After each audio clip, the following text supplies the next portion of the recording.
properly. So we refer to that as our Zoom collect. And the floor is yours, Margie. Welcome. All right, well, thank you very much. I am Marji Ackerman. I am the Presbytery Leader of Geneva Presbytery, which I think we share a border with, but maybe not. I know we're pretty close.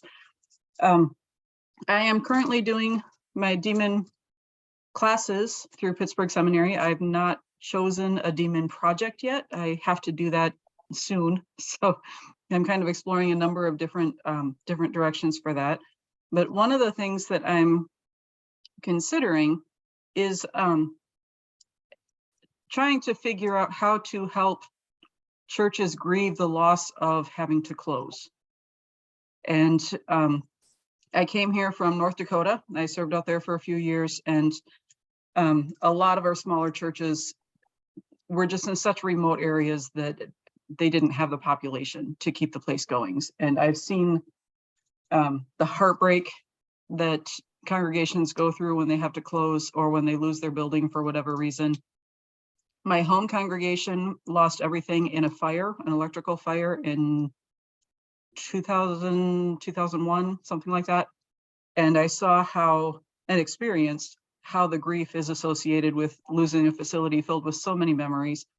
And then a few years later, I was serving in Omaha, Nebraska, and the church ended up selling their building and merging with another.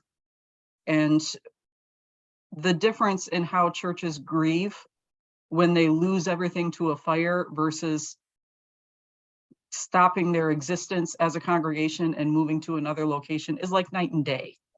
So I am kind of fascinated with how churches adjust to different circumstances.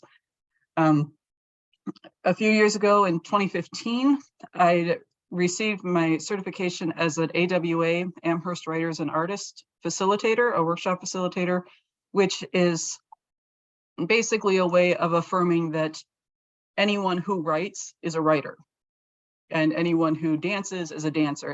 It's kind of breaking down the barriers and trying to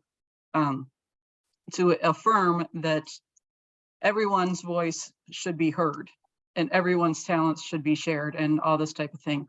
So as I've been going through the different aspects of my ministry, I've been finding, doing a lot of reading about writing as a spiritual discipline, writing as a way of processing grief and trauma and all types of different things like that.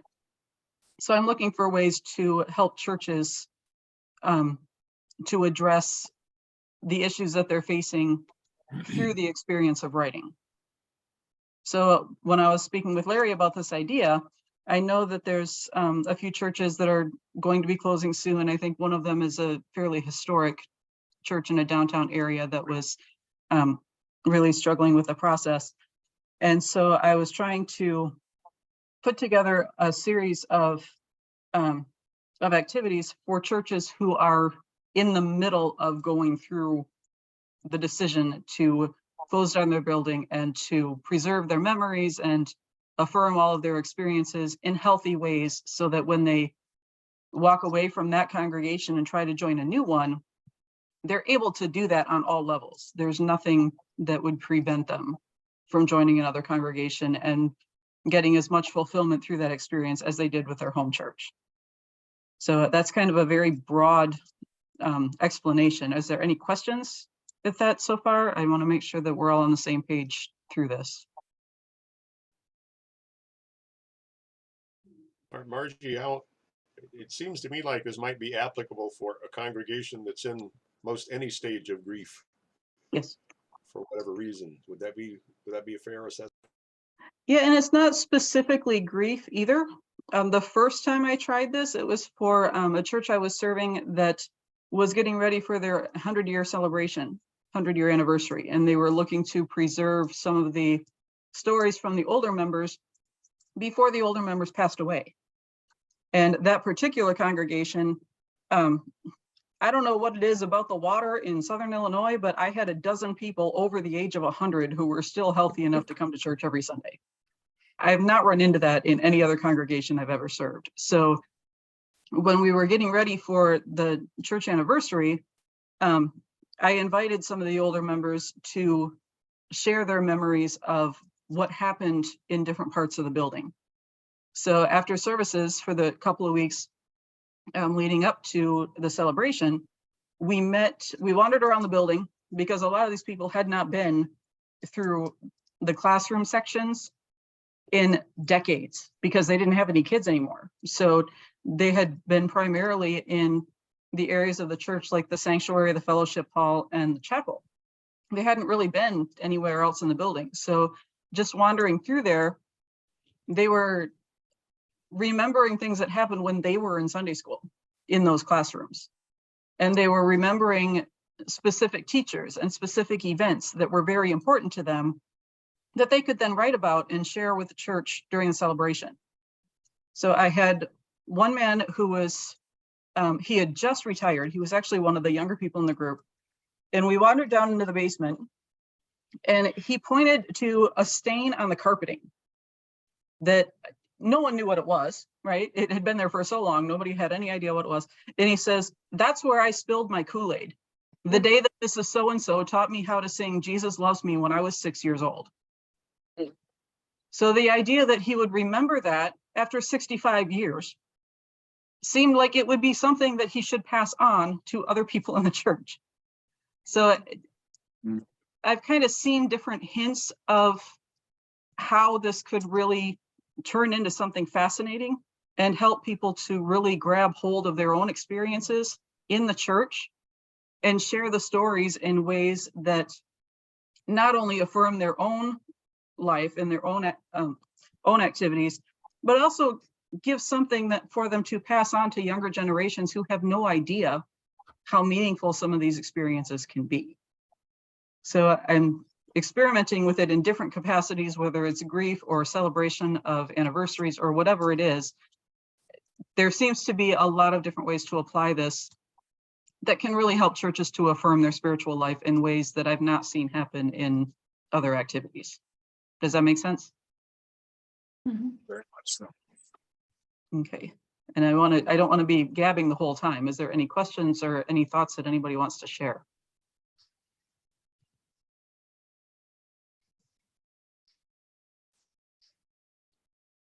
Yeah, I'll Go right mention ahead, it. Jason. Sorry. I think that there's a lot of power and meaning in this approach. I think that it could be particularly useful as a church faces a sense of grief or loss. But I also think that it could be applied in a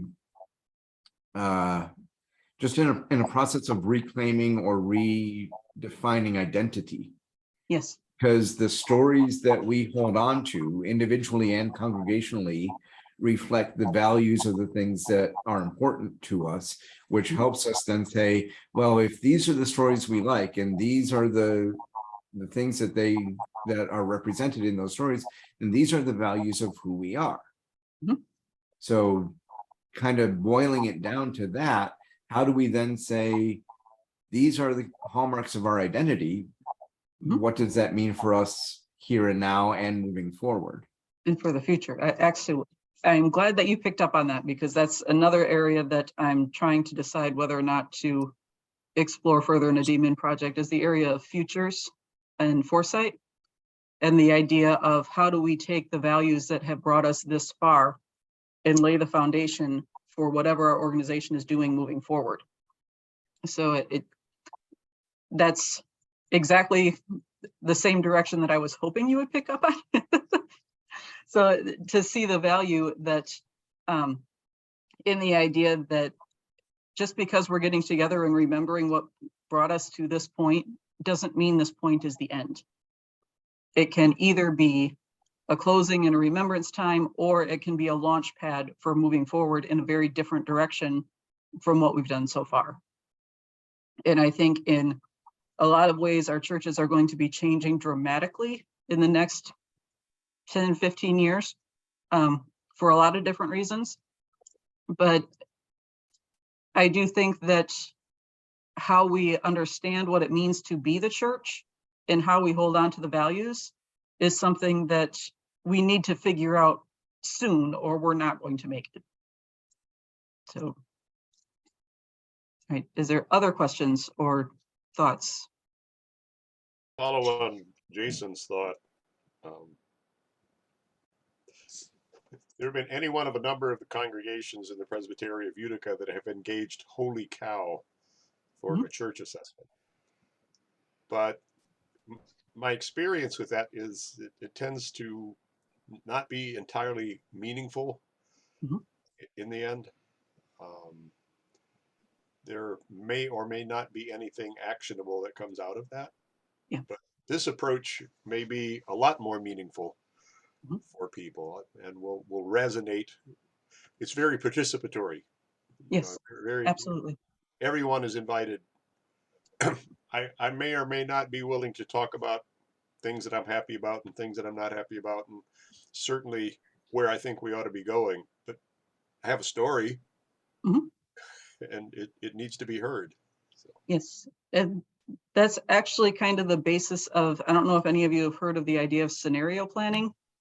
It's been kind of in going on in business world, not so much in the church. I've seen a little bit through the Episcopal Church has put a few together.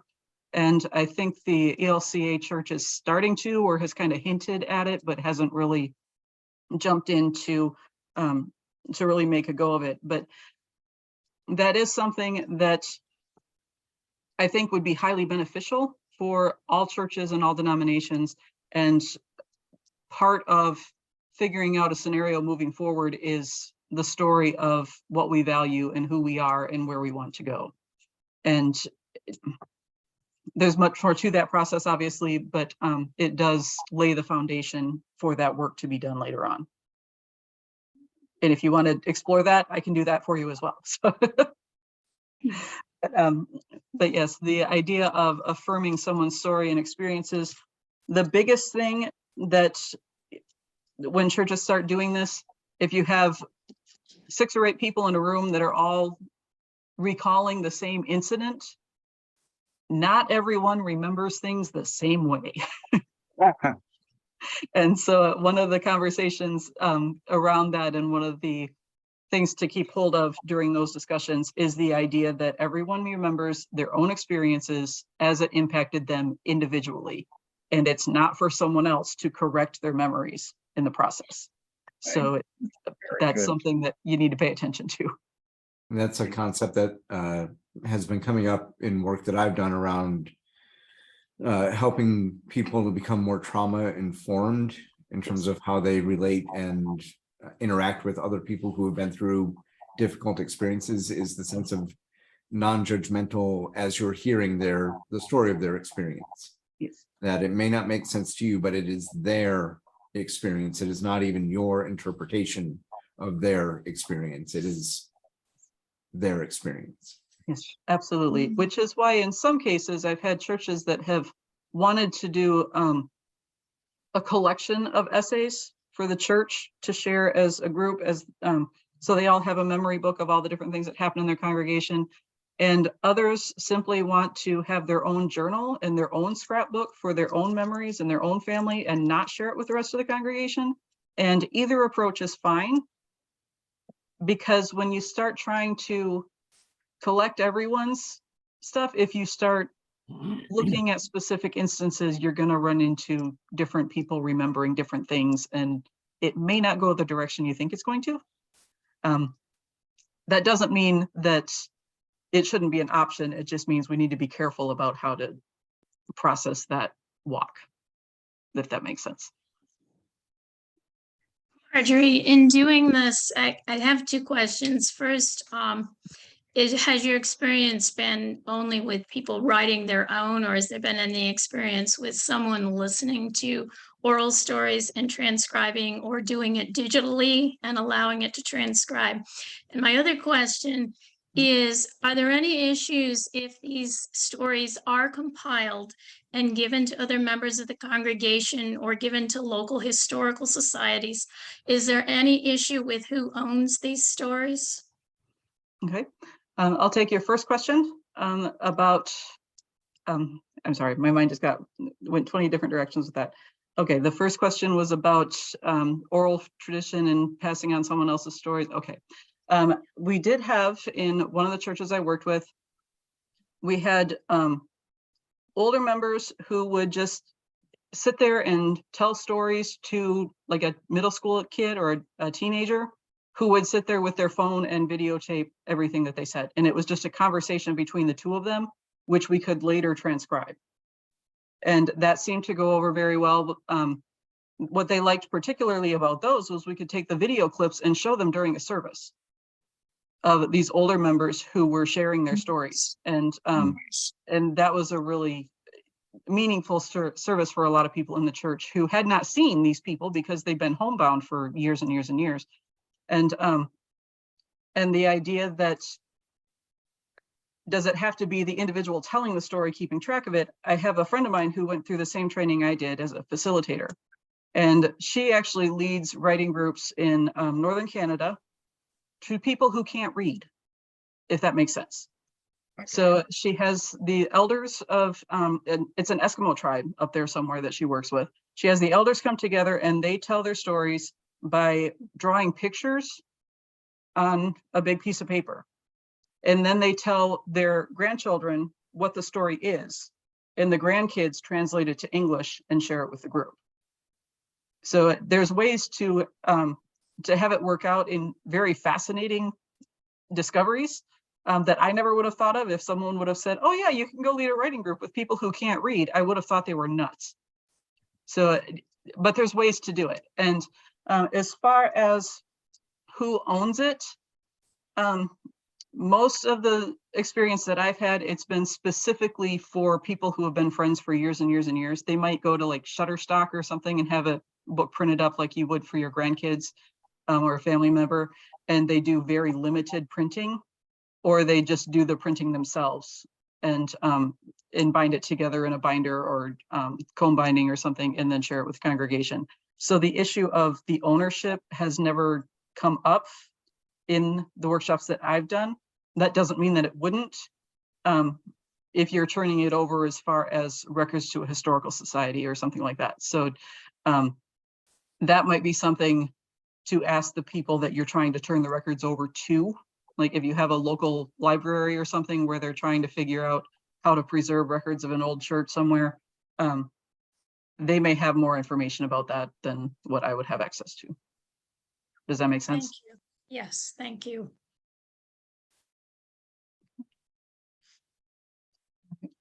Other questions? Go ahead. Larry, I was just thinking that might be a good question for David at the archives. Go ahead, Ed. Sorry. Okay. I'm wondering two things. How do you deal with that portion of the congregation that does not want to be involved for whatever reason that may be? And also, where do the negative stories fit into this program? Okay. Well, anybody who doesn't want to be involved certainly doesn't have to be. I mean, if they have their own ideas. Well, I understand that, but how does that affect the outcome? How do we? How does that come into account when we're thinking about what we've learned from these stories? Okay. Well, it depends on what you're trying to do with the stories. If it's just something where you're trying to preserve the memories of people as they are getting ready to close down their church, they can write whatever they want to, because the church is closing, whether it's positive or negative. And if it's just in their own journals, then they can do that too. If it's something that's going to be bound for the congregation, then that would be something for the group to figure out. I was in a writer's group about a week or so ago where a woman was writing the history of her own congregation based on the pastors that had served there over the last 100 and some years. And then after the pastors left, she did some research to figure out where they went to and what they did once they left the congregation. And she ran into one where the pastor had left. He had candidated in a church somewhere else in the country and did the sermon. And 2 weeks later, another candidate came in to interview for that position and gave the exact same sermon. And this was in like 1920. that this went viral and ended up in every newspaper from New York to LA, and she was trying to figure out how to include that in the story. And so the question was around the idea of, if this happened to you, would you want this printed in this book for everybody in the church to know about? And her answer was no, probably not. So she chose not to put it in there. So there's ways to address that tactfully, I guess. And the other part of it too is, if you're looking at it where the church is going to continue and figure out how to move forward, the one thing that I've noticed is you got to be honest. If there was a really nightmarish event that happened in the church somewhere and it just exploded, if you ignore it and sweep it under the rug, it's going to haunt you forever. It has to be out in the open, it has to be dealt with, and it has to be discussed in a way that is healthy for the congregation in order to move on from it, to define the church in the future that they want for their congregation. So you may have extra work to do if that comes up in some of your stories, but it's not impossible to deal with. We believe in a redeeming God. There's always redemption somewhere. We just have to figure out how to go through that process and find healthy ways through it. So, is there a particular example that you were thinking of?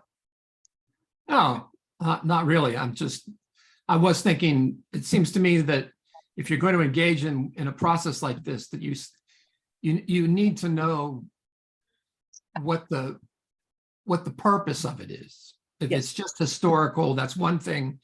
Mhm. If there is a learning process, that's another thing. And if there is a moving forward, then that's a different process altogether too. So I guess it just makes sense that you need to establish that going in, rather than see how it turns out and decide what to do with it. Right. And it also depends too on how much training you've had in conflict transformation. I've gone through the Lombard training. I've gone through some classes at Cornell. I've had a number of other opportunities that I've gone through. And from what I've seen, there are ways to address conflicts appropriately that allow the church to move forward in a positive way. And they're not as complicated as we seem to think they are. What was that term you used? Conflict Conflict? transformation. What? Say it again. Conflict transformation. Oh, okay. She's also referring to the Mennonite Lombard, the Lombard Mennonite Peace Center and the training sessions that they offer. Well, which, sorry, I shouldn't Go ahead. presume that's what you were talking about, but Yeah, that's and what I think that's something very common that most churches have gone through. I'm assuming that you've gone through it or at least heard of it, since you're defining what it is. So. I've heard of it, and I know that a lot of people speak very highly of it. Yes. It is a very long, drawn out process through Lombard. Some of the other trainings that I've gone through, the one that I'm in right now is actually being offered from Tamkang University in Taipei, which is a very different approach to conflict transformation, which is not church-centered, but it has very strong spiritual elements to it. So there's tools that are available through other trainings other than Lombard that are very highly effective and can do wonders in helping a church walk through difficult times. And I'm happy to share those resources if you have any interest in that as well.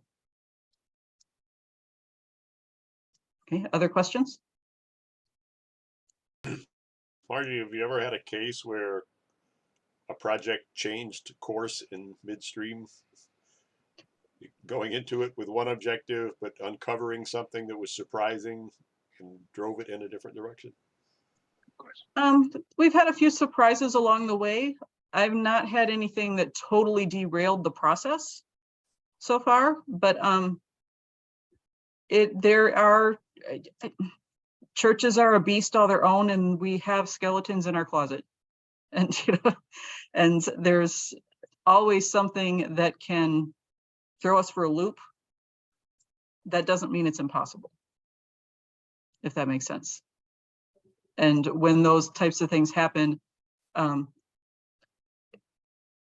typically what the process would be to go back and reconsider the purpose for what we were doing at the outset and make sure that that's still the direction that everyone wanted to go. And if it is, you continue on. And if it's something that they want to revisit, a lot of times it's, you put it on the list of burning issues to come back to when you finish the process, and then you come back and address it in a different setup. Is that what you were asking? Yeah, I just can imagine there being some surprises along the way. I mean, that fellow that spilled the Kool-Aid talking about the stain might well have had a very different story about that stain. Yes. Than just Kool-Aid. So. Very dark, Larry, very dark. Well, have you looked outside? It's Tis the season. It's 2.5 hours to happy hour too. Boy, I hope you make it. Well, I did have an interim pastor tell me one time that the first thing he does every time he goes to a new church is he takes a piece of paper with little elephant-shaped cutouts on it and sends everybody on the session on a walk through the building, and they have to write down the elephant in every room in the place. Oh my. And then they come back to the session meeting and they address every one of those elephants before that interim pastor leaves. Oh my. And talk about surprises and revelations. That is something that the guy had a lot of guts doing that, and I applaud him for it. And I wish I knew where he was serving now so I could track him down and see how it's been going for him since I met him and heard that concept. But the idea of you can't fix a problem until you acknowledge there is one is very, very true, especially in churches. And if we're not willing to look at the dark side of a lot of our own existence, then why are we even bothering to plan for the future? That brings up something I'm thinking about as I'm listening to you talk. There are 2 congregations within the bounds of the Presbytery that for decades have had a deep-seated animosity towards the judicatory. Only 2? We protect you from them, Victor. We never seem to be able to get to the bottom of all of that. And it's been sitting out there smoldering. It raises its ugly head every now and then. And we just never seem to be able to get any resolution. We never seem to be able to get past it. So I'm wondering if this would be a vehicle where we might come at it in a somewhat oblique way. Well, right now, the conflict transformation course that I'm taking through Tam Kang is one of the questions that you raise at the beginning of the process is, do you want to address this conflict, yes or no? Because a lot of times what happens, or sometimes when you have really deep struggles like that, they'll say yes, but that's not what they mean. Yeah. And sometimes the way that people want to address the conflict is, I'm right, you're wrong, that's all there is to it, that's the way it's always been, and nothing you do is going to change my mind. More power to you, go with God. I mean, I know that there's ways to address that. I'm just not sure I'm the one that has the patience to do it. So I try to pick my battles in those cases. I heard that. Okay. Other questions?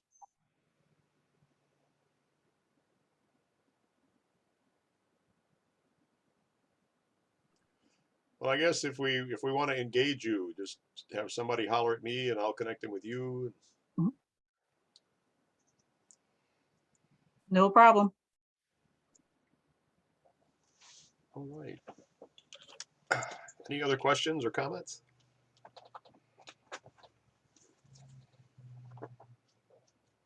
All right. If you come up with any later, I'm happy to respond in emails or text messages or whatever. So feel free to reach out whenever you need to. Okay. Well, let's end with a blessing. This is from Dostoevsky. Love all creation, the whole of it and every grain of sand. Love every leaf, every ray of God's light. Love the animals, love the plants, love everything. If you love everything, you will perceive the divine mystery in things. And once you've perceived it, you will begin to comprehend it ceaselessly, more and more every day. And you will come at last to love the whole world with an abiding universal love. All right, friends, the Lord be with you. Also with you. So with you. Bye now. See ya.